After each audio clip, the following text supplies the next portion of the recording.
The U.S.-Russian relationship is at its lowest point since the end of the Cold War. The INF seems to be headed for the trash heap. We're hearing threats by both sides. And are we witnessing the end of the era of strategic stability and the beginning of a new superpower arms race? Well, Barbara, I don't know if we're at the end of an era with regards to strategic stability, but the arms control framework put in place at the end of the Cold War seems to be unraveling because it's not keeping pace with the changes in technology in geopolitics. I think there are a number of things that both the United States and Russia can do to tamp down tensions and maintain strategic stability going forward. One of the things that they should do is extend the new Strategic Arms Reduction Treaty, and they should also, I believe, re-engage in strategic stability talks. The INF treaty has been in trouble for a long time, Indeed. and I think its demise is on the horizon. But that doesn't necessarily mean the end of strategic stability. And what, Frank, again, what needs to be done in the next 6 months? And is it realistic to aspire to some type of progress?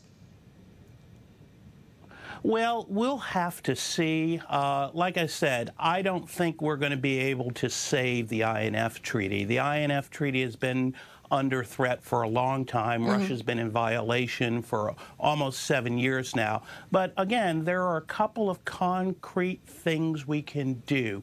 Most important is having some serious strategic stability talks between the United States and Russia. And then secondly, as I noted earlier, we, at the appropriate time, should extend the new START treaty to provide us time to make the transition to a new strategic framework. And that new strategic framework needs to include China. Absolutely. Now, Thomas, we're used to hearing fiery rhetoric out of President Trump. But what's with President Putin and his threats to target not only Europe, but the United States with nuclear weapons? What is going on over there? I think to some extent there's a little bit of domestic politics happening, which may not happen often in Russia, but I think this is a moment where it's happening now. I think, you know, it's a time when Putin's ratings are the lowest they've been since 2013, and he knows that he is very strong on national security, and I think this is the moment when he certainly doesn't want to look weak in front of the people who have elected him. Right. Or, you know, after an election year. And so I think, you know, he's really playing to his strength here at a time whenever the economy is not doing so well. And I think he'd like to really kind of push attention away from that and more towards, you know, his stronger hand with, you know, with national security. Now let's move it back over to Frank. And what's the mood in Washington, at least as far as calmer heads are concerned from Congress? They're not willing to bankroll a new superpower nuclear arms race, are they? No, I think you'd be very, the viewers would be good to take a look at Bob Menendez's recent statement on these issues. Bob Menendez is the chairman or the ranking member of the Senate Foreign Relations Committee, and he said you have to have balance. Yes, we need to modernize our nuclear arsenal, but we also need to have arms control with Russia to maintain a level of stability so we do not have an unconstrained arms race. An unconstrained arms race that is unpredictable is not in the interest of either the United States or Russia. If you look at the height of the Cold War, we always were able to maintain levels of communication on nuclear arms, and I think it's in our mutual interest to do that. Well, Thomas, back to you.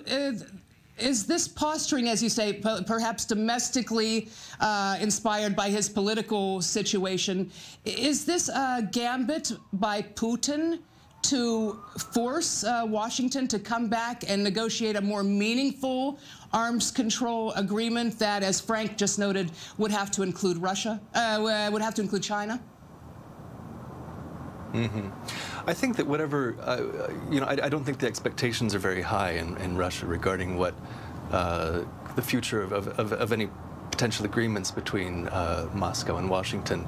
But I think obviously what they are doing is certainly strengthening their hand if there is going to be one. I mean, so that they can basically negotiate from a position of strength.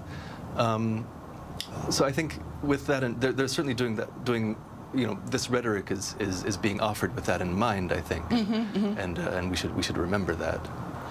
Well, Frank, the Kremlin has been very vocal about an array of new nuclear-capable power projection weapons that it aims to deploy, with really scary names like Satan II. Is this a dangerous gambit on the part of Putin, and how do you think the Trump administration will respond to this all? Well, I don't think the Russian rhetoric is particularly helpful, but I agree with Tom. A lot of that rhetoric is focused on the domestic audience in Russia. You know, my view is as long as the United States moves forward with the strategic modernization of its nuclear forces that was outlined in last year's 2018 nuclear posture review, the United States should have sufficient capabilities to deter any threat from Russia. But also, Frank, do you think that this talk about weaponizing space from the Trump administration is also, as you say, unhelpful? Well, what I would say is that the Trump administration, and as you know, I tend to be a critic of the Trump administration, they are responding to Russia and China's development of anti-satellite weapons. Now, I think that the Trump administration's approach has been too focused on the military response, and they need to include diplomacy in that response as well. But they are responding to the threat from Russia and China, who have been developing and deploying ASAT capabilities for some time now.